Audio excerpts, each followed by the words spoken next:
Hello everyone, welcome again. Electricity के 14th lecture में आप सभी का स्वागत है। इस वीडियो के अंदर हम लोग इलेक्ट्रिसिटी के एक one of the most important topic की बात करते हैं, जिसका नाम है heating effect of electric current. कि वायर हीट क्यों होता है, अगर हीट होता है तो कितना हीट होता है, किस किस चीज पे हीट डिपेंड करता है, कैसे डिपेंड करता है, फिर अगर वायर हीट हो रहा है तो इसका हमारे डेली लाइफ में क्या यूज है, कैसे हम लोग इसका यूज कर सकते हैं। इन सारे चीजों के ऊपर बात करेंगे हम लोग अभी। तो चलिए शुरुआत करते हैं। सबसे पहले हम लोग heating effect of electric current. तो क्या होता है heating effect of electric current, सबसे पहले ये समझते हैं, लिखते हैं इसके बारे में कुछ। क्या होता है कि जब देखिए समझिए, जब भी किसी हाई रेसिस्टेंस वायर से करंट फ्लो करता है ना, high resistance wire like nichrome wire, इन सारे वायर से जब करंट फ्लो करता है तो वो वायर, अब रेसिस्टेंस हाई है जिसकी वजह से वो करंट को अपोज करेगा। अब करंट को अपोज करेगा तो करंट के फ्लो में क्या आएगी, रिस्ट्रिक्शंस आएगा, है ना। अब रिस्ट्रिक्शंस आने की वजह से क्या होगा, वायर क्या हो जाएगा, हीट हो जाएगा। इसी को हम लोग क्या बोलते हैं, heating effect of electric current बोलते हैं। तो पहले लिखते हैं कि heating effect of electric current होता क्या है। Heating effect of electric current,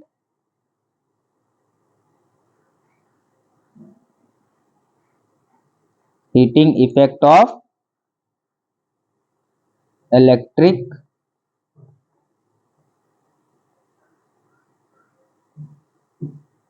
current, ठीक है। चलिए देखिए क्या होता है heating effect of electric current. लिखते हैं कि when a electric current when an electric current is passed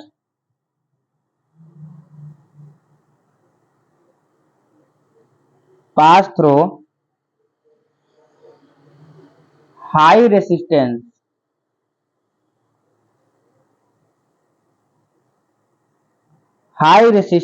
wire like nichrome,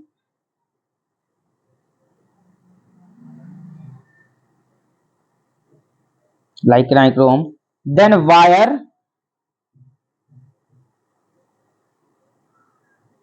become very hot,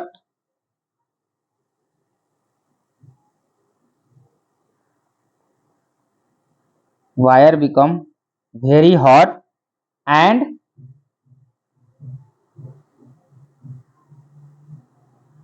produce heat, ठीक है। This is called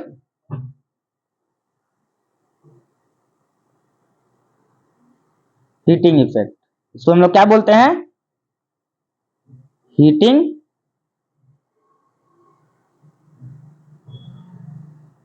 effect of current. इसको हम लोग क्या बोलते हैं, हीटिंग इफेक्ट ऑफ करंट बोलते हैं, ठीक है। अब ये जो वायर हीट हो रहा है, ये वायर हीट क्यों हो रहा है, सोचने वाली बात है। तो इसके लिए हमें समझना पड़ेगा मैकेनिज्म ऑफ हीटिंग। क्या समझना पड़ेगा हमें, मैकेनिज्म ऑफ हीटिंग। तो लिखते हैं हम लोग मैकेनिज्म ऑफ हीटिंग।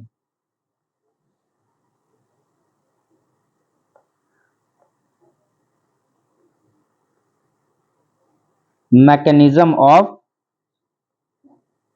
हीटिंग। देख, वायर हीट क्यों होता है, इसके पीछे समझने के लिए क्या करना पड़ेगा कि मान लेते हैं वायर के अंदर बेसिकली मूव क्या करते हैं, फ्री इलेक्ट्रॉन्स मूव करते हैं। तो वायर के अंदर से इलेक्ट्रॉन्स मूव कर रहे हैं। अब एक इलेक्ट्रॉन्स थोड़ी है, करोड़ों इलेक्ट्रॉन्स है और सब ड्रिफ्ट स्पीड से चलते हैं, बहुत तेजी के स्पीड से।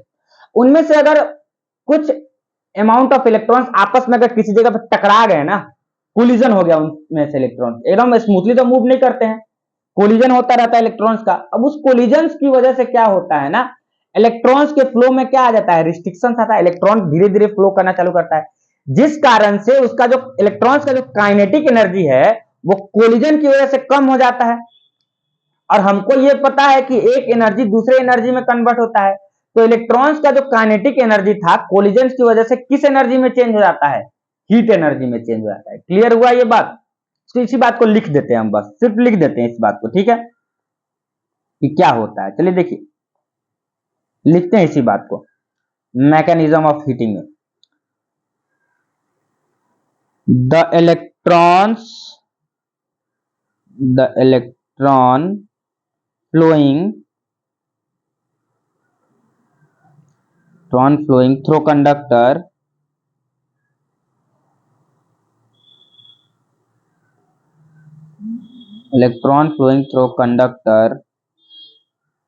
collide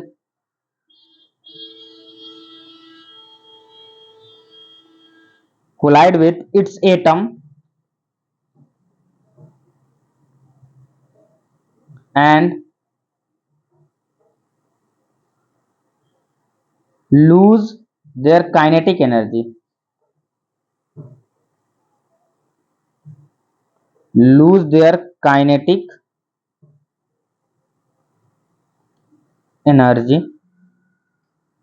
अब ये जो काइनेटिक एनर्जी में लॉस हुआ है ना, this lose in kinetic energy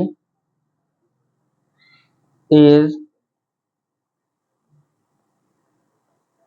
converted to heat. So wire gets heat up. अब इसी कारण से क्या हो जाता है, वायर हीट हो जाता है। क्लियर है? चलिए आगे देखते हैं कि कितना हीट होता है। चलिए तो अपना जो अगला है वो है क्या, हीट इमिटेड बाय वायर, कि वायर में कितना हीट इमिट करता है, इस चीज को देखते हैं हम लोग। ठीक है, तो हमको अगला लिखना है heat, MITED, heat emitted by wire, कितना हीट इमिट करता है वायर के अंदर। ठीक है, चलिए देखिए, हमको पता है ना पोटेंशियल डिफरेंस का वैल्यू क्या होता है, W/Q। तो यहां से और W = V/Q होता है, इसको मान लेते हैं इक्वेशन नंबर 1। हमको पता है ना कि इलेक्ट्रिकल वर्क डन क्या होता है, मतलब जितना भी वर्क डन होगा हम यहाँ पे ये अज्यूम करेंगे वही सारा वर्क डन किस में कन्वर्ट हो जाएगा, हीट एनर्जी में। तो हमको बेसिकली वर्क डन का वैल्यू निकालना है, और वर्क डन का वैल्यू जितना आएगा ना वही हमारा पूरा हीट एनर्जी में कन्वर्ट हो चुका रहेगा। ठीक है, तो देखते हैं कि वर्क डन का वैल्यू कितना आ रहा है हमारा। वर्क डन में अगर हम देखें तो V और Q दो टर्म है, तो सबसे पहले हमको V और Q का वैल्यू निकालना पड़ेगा। तो हमको पता है ना I = Q/T होता है, और यहां से अगर हम निकालना चाहें तो Q = I × T आ जाएगा। ये भी तो सही है। चलिए, अच्छा हमको तो ये पता है ना कि V/I ये किसके बराबर होता है, R। तो यहां से V = I × R होता है, V = I × R होता है। क्लियर है? तो एक काम कर सकते हैं, इसको इक्वेशन 2 ले लेते हैं हम लोग, और इसको इक्वेशन 3 ले लेते हैं। ठीक है, अब इस दोनों के वैल्यू को उठा के हम फर्स्ट इक्वेशन में डाल देते, तो मेरा वर्क डन का जो वैल्यू आ जाएगा, V का वैल्यू कितना है हमारा, I × R × Q का वैल्यू कितना है, I × T। यानी जो मेरा पूरा वर्क डन आया वो आ गया I² RT। ये मेरा क्या आ गया, पूरा का पूरा वर्क डन का वैल्यू आ गया। क्लियर है? अगला देखो एक चीज, ये जो अजम्पशन है ना, अज्यूम कर लो, क्या कर लो, अज्यूम कर लो, assume all work is converted to heat. मतलब वायर ने जितना भी वर्क डन, मतलब जितना भी हीट वायर, मतलब जितना भी हमारा वर्क डन आ रहा है ना वायर का, वही सारा वर्क डन क्या किस चीज में कन्वर्ट हो जा रहा है, हीट एनर्जी के अंदर। क्या हो जा रहा है, किसके अंदर कन्वर्ट हो जा रहा है, जब ये इलेक्ट्रिसिटी जो वर्क डन कर रहा है ये सारा चीज किसमें कन्वर्ट हो जा रहा है, हीट के अंदर। तो इसका मतलब अपने पास एक नया फॉर्मूला आया, जो हीट इमिटेड का फॉर्मूला होता है अपना, हो जाता है I² R × T। ठीक है, और इसी को हम लोग क्या बोलते हैं, इसी को हम लोग बोलते हैं क्या, जूल्स लॉ ऑफ हीटिंग क्या बोलते हैं? जूल्स लॉ ऑफ हीटिंग बोलते हैं। क्लियर है इतना बात? अब कुछ कुछ कंक्लूजन है जो कि यहां से निकालते हैं हम लोग। Conclusion from H equals to I square RT। पहला कि heat is directly proportional to I के स्क्वायर पे। हीट जो है मेरा वो करंट के स्क्वायर के डायरेक्टली प्रोपोर्शनल है ना, करंट के स्क्वायर के डायरेक्टली प्रोपोर्शनल है, ठीक है। दूसरा क्या कहता है? Heat is directly proportional to R. और तीसरा कहता है heat is directly proportional to time. इस चीज को मानते हैं। मान लेते हैं कि किसी वायर के अंदर से जो हीट प्रोड्यूस हो रहा है, तो करंट जितना ज्यादा फ्लो करेगा उतना ज्यादा हीट प्रोड्यूस। करंट ही अगर फ्लो नहीं कर रहा है तो हीट ही कम प्रोड्यूस होगा। इसका मतलब जो मेरा करंट है आई, हीट उसके डायरेक्टली प्रोपोर्शनल है स्क्वायर के, मतलब जितना ज्यादा करंट उतना ज्यादा हीट। रेसिस्टेंस के डायरेक्टली प्रोपोर्शनल है। देखो रेसिस्टेंस जितना ज्यादा होगा ना, रेजिस्टेंस जितना ज्यादा होगा करंट उतना कम होगा, और जितना करंट कम होगा वायर कितना क्या करेगा, हीट ज्यादा होगा। कैसे? इलेक्ट्रॉन्स का टकराना ज्यादा होगा। करंट का फ्लो कम हो रहा है, इसका मतलब इलेक्ट्रॉन्स क्या कर रहे हैं, ज्यादा टकरा रहे हैं। इसका मतलब ये रेजिस्टेंस के ऊपर डायरेक्टली प्रोपोर्शनल। रेजिस्टेंस जिसका वायर का ज्यादा, उसके वायर के अंदर हीट बहुत ज्यादा। अगला है टाइम। मान लेते हैं एक बल्ब को हमने 10 सेकंड के लिए जलाया और एक बल्ब को हमने 1 घंटा के लिए जलाया, तो दोनों में हीट ज्यादा कौन होगा? तो जनरल सी बात है, 1 घंटा के लिए बल्ब को जलाओगे तो वो 1 घंटे वाला बल्ब ज्यादा हीट होगा। क्या है कि उसमें ज्यादा समय तक क्या प्रोड्यूस हो रहा है, करंट और रेजिस्टेंस ज्यादा समय तक लग रहा है, तो उसके अंदर हीट प्रोड्यूस ज्यादा होगा। क्लियर है ये बात? समझ में आ रहा है? इतना पढ़ने के बाद हम लोग दो लास्ट टॉपिक को पढ़ते हैं कि कैरेक्टरिस्टिक्स ऑफ हीटिंग एलिमेंट क्या है। ठीक है, आइए देखते हैं कि कैरेक्टरिस्टिक्स ऑफ हीटिंग एलिमेंट क्या है।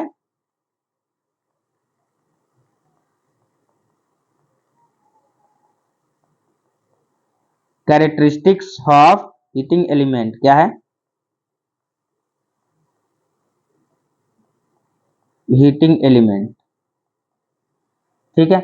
ये क्या होता है, मतलब कि जो हमारा हीट कर रहा है, जो भी एलिमेंट हीट में पार्टिसिपेट कर रहा है, वो कैसा होना चाहिए, है ना। तो पहला बात क्या ऐसा होना चाहिए, उसकी मेल्टिंग पॉइंट हाई होनी चाहिए।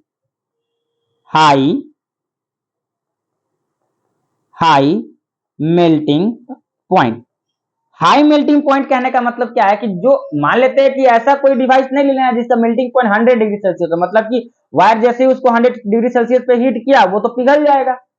हमें ऐसा कोई एक चीज लेना है जिसका मेल्टिंग पॉइंट बहुत ज्यादा होता है। जैसे कि हमारे बल्ब जो होता है उसके अंदर फिलामेंट लगा होता है ना, और वो फिलामेंट अप्रोक्स बहुत ज्यादा उसका क्या होता है, मेल्टिंग पॉइंट होता है 3000 डिग्री प्लस जाएगा उसका, ठीक है।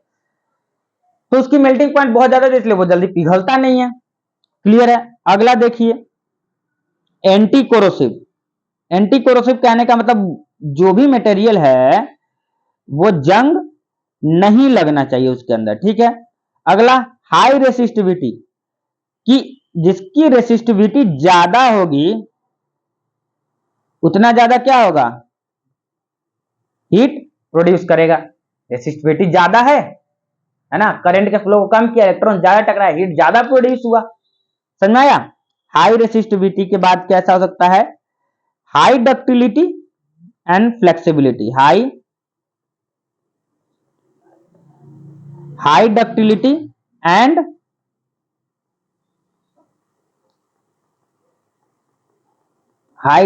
एंड फ्लेक्सिबिलिटी, मतलब वो उसकी डक्टिलिटी बहुत ज्यादा होनी चाहिए और उसकी फ्लेक्सिबिलिटी भी बहुत ज्यादा होनी चाहिए। क्लियर है ये बात? चलिए इसका एप्लीकेशन क्या क्या है, जरा एक दो चीज तो उससे भी बात कर लेते हैं कि भाई हीटिंग जो हम लोग कर रहे हैं इसका क्या क्या यूज करेंगे, हम बताओ एप्लीकेशन क्या क्या यूज करेंगे। एप्लीकेशन तो पहला तो हम लोग कर लेंगे इलेक्ट्रिक बल्ब में। पीला वाला बल्ब जलता है वो हीट की वजह से ही तो जलता है, मतलब कोई बल्ब हीट की वजह से जलता है ना, इलेक्ट्रिक बल्ब में यूज करेंगे। फ्यूज के अंदर यूज करते हैं हम लोग इसका, और जितना भी इलेक्ट्रिक हीटिंग डिवाइस है उन सारे के अंदर इस सारे चीजों का यूज करते हैं। इलेक्ट्रिक हीटिंग डिवाइस जैसे गीजर हो गया, इंडक्शन हो गया इलेक्ट्रिक वाला, है ना। और क्या हो सकता है, पानी गर्म करने वाला हीटर, टोस्टर, आयरन, ये सारा चीजें किस चीज पे बेस्ड है, heating effect of electric current के ऊपर बेस्ड है। तो इस वीडियो में हम लोग heating effect of electric current में इतना ही पढ़ेंगे। अगला जो वीडियो होगा वो एक होगा कॉमर्शियल यूनिट ऑफ क्या, एनर्जी, यानी kilowatt hour, how to calculate electricity bill, कि हमारा इलेक्ट्रिसिटी बिल कैसे कैलकुलेट किया जाता है। क्लियर है? Till then take care, have a good day. मन से पढ़ाई करते रहिए।